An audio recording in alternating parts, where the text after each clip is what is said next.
Cool. This is Danny Flexen here for SecondsOut. Delighted to be joined by the WBA super-welterweight champion of the world, Hannah Rankin. How good does that sound? It's great, thank you. It's great to be champion. I'm happy to be back where I belong. So yeah, no, it's exciting. I don't think we've spoken since that title-winning victory over Maria Lindberg.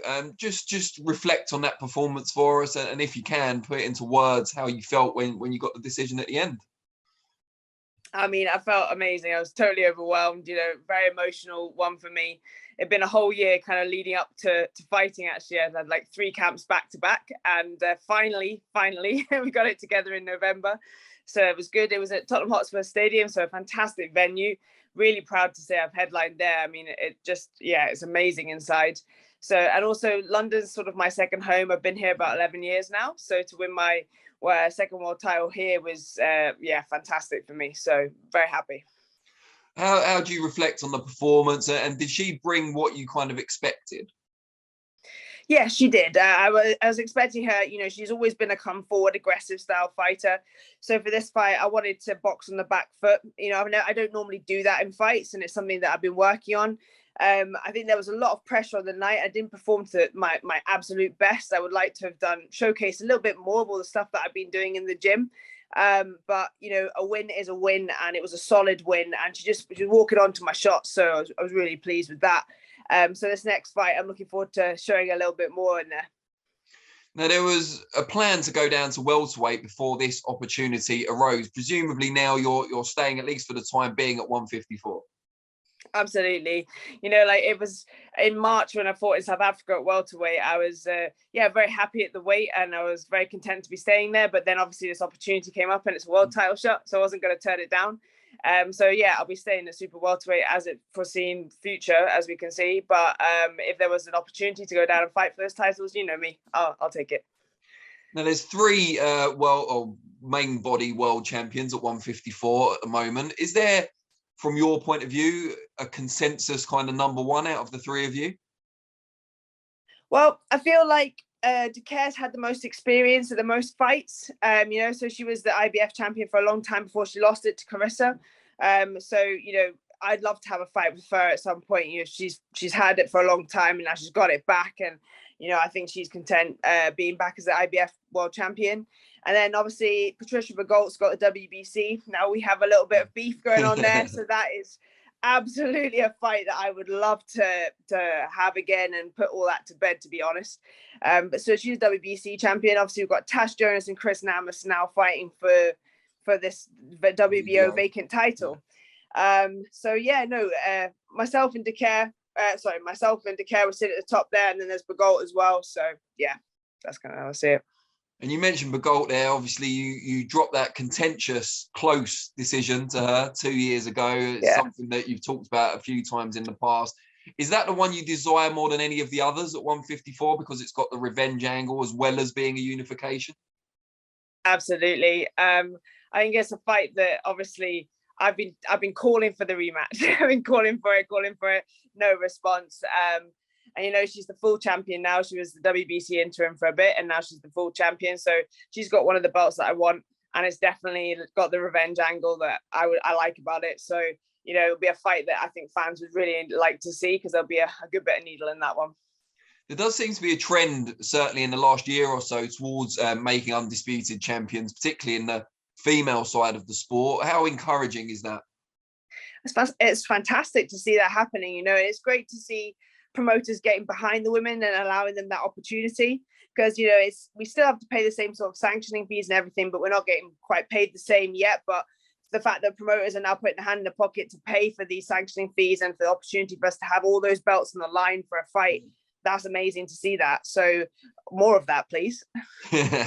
Good stuff. Now, when are we going to see you next out, and any idea of who the opponent might be? Yeah, so it's getting announced next week, so I can't exactly say the date, but it'll be next little while. And yeah, it'll be a defense of my 2 titles, and up at hopefully going to be a home in Scotland as well. A bit more to be announced about that, but I can't say anything else. But yeah, excited, and I just can't wait to get back in there, especially if it's going to be in front of a home crowd, because I'm buzzing to have the Scottish fans back there. And then potentially a unification maybe in the summer. Yeah, something like that. Obviously, I'll leave it down to my team. They always guide me the best, so I'll see what they've got to say. But yeah, you know me, I want to pick up the rest of those titles, and yeah, unify would be exciting. How does it feel to get that big 4 world title? I know we maybe have differing views on the relative value of the IBO belt that you've held, obviously, in the past, but how did it feel to finally kind of get the monkey off your back, if you like, and win on that big stage and get that belt? Oh, it was amazing. A really special experience for me. And I've always loved the WBA belt. I think it's a beautiful one. It's one of the first belts that was around. So it's got a lot of history behind it as well. So for me, it was just really special to get my hands on it. And it was a really memorable night for me. And I don't think I'm ever going to forget it. It was just, yeah, huge. Now, you mentioned Natasha Jonas going for the vacant WBO belt at the weight earlier. Against Chris Namus, obviously late replacement for the COVID-afflicted Eva Pietkowska. Just tell us, first of all, because your knowledge of the female game is so much better than mine, of course, how is she a better opponent, a weaker opponent, and how big is the disparity between Namus and Pietkowska? So I've actually sparred with Pietkowska before, and obviously she's the former WBC world champion, a great fighter. But I actually think Chris Namus is a harder fight. Yes, she's coming off having a bigger rest, obviously, from being out in the ring and stuff like that. But, arguably, and she will say this herself, she feels she was robbed by Decaire when she lost her IBF world title. She's desperate for that rematch. And obviously winning this title against Jonas would give her that opportunity to get that rematch with Decaire. The other fight, she's fought 2 southpaws before with big named ones anyway, Decaire and Emma Kozin, and both the footage of those are not available for people to see online. And she claimed she was robbed on those fights. So I feel like, she's coming into this one with a point to prove. And I feel she's desperate for that rematch. That's going to give her that extra drive in the ring. And she's not unexperienced with southpaw fighters. So yeah, it'll just be depending on how fit she is. I think and from what she said to me anyway, she's been in the gym. So it's not like she's not been training. The 2 weeks notice is, yes, it's very short notice, but, I think she's gunning for this one.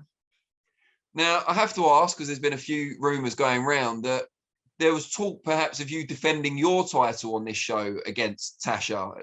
Was that ever close? No, because I don't see why I would be accepting a fight to defend my titles against Natasha Jonas when she's got nothing that I want. And technically she's a super feather lightweight coming up.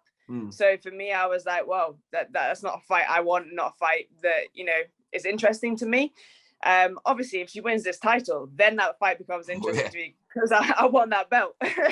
So, but at that point in time, I was like, no, I'm not interested in that fight. So, yeah.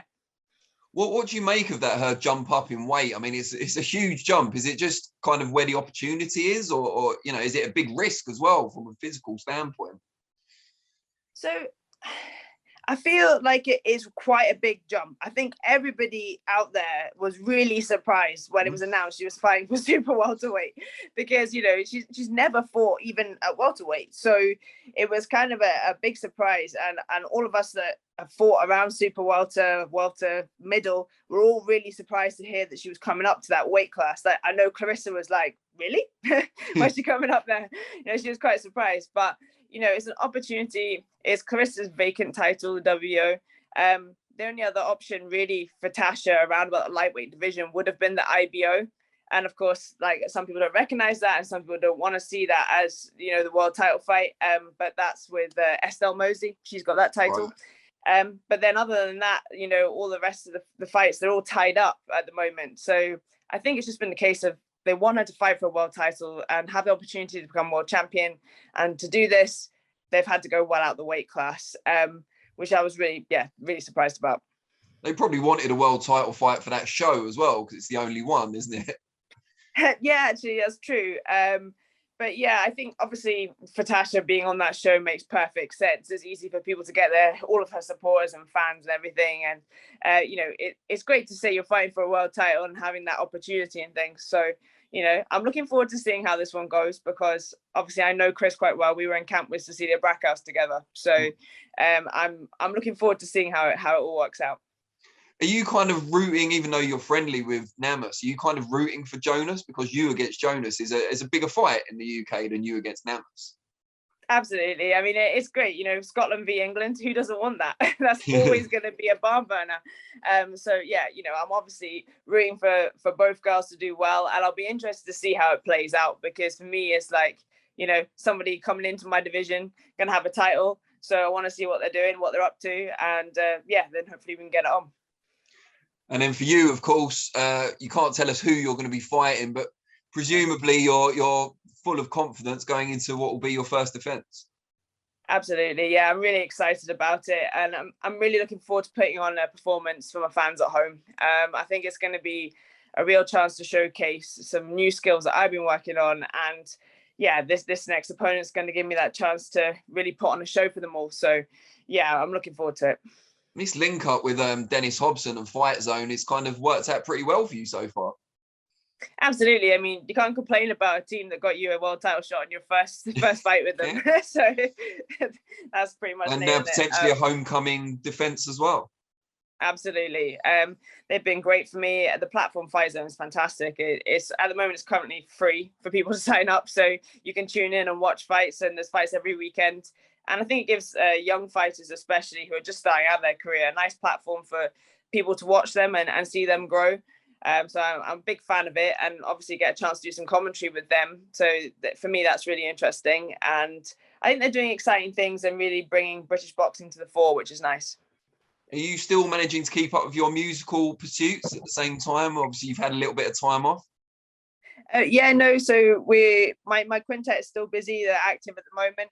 Just as I happen to be in camp at the moment, I don't take any work. So when it comes to that, but I've got a few students that I'm working with that, I'm super soft on them. So I don't stop teaching them, but they've got exams coming up and entrance exams, this and this. So yeah, it's keeping me busy. But at the moment, the main focus is boxing.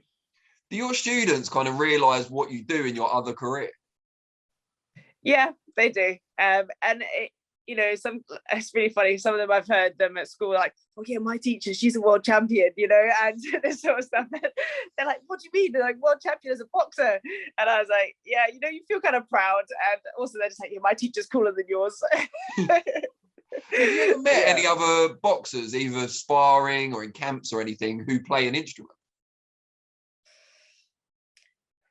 No, but I know quite a few of the girls, like some good singers actually. Yeah, but other than that, I'm not sure if I know anyone that plays like an instrument like professionally or anything. But a lot of them, actually, Carly Skelly, she used to play the flute when she was younger, so she was getting back into it. Yeah, I learned that. So she was getting back into that, I heard. So yeah. Oh, there you go. Well, great to catch up as always. We'll do it again maybe after the opponent and the date have been announced. Perfect. That'd be great. Cheers, Danny.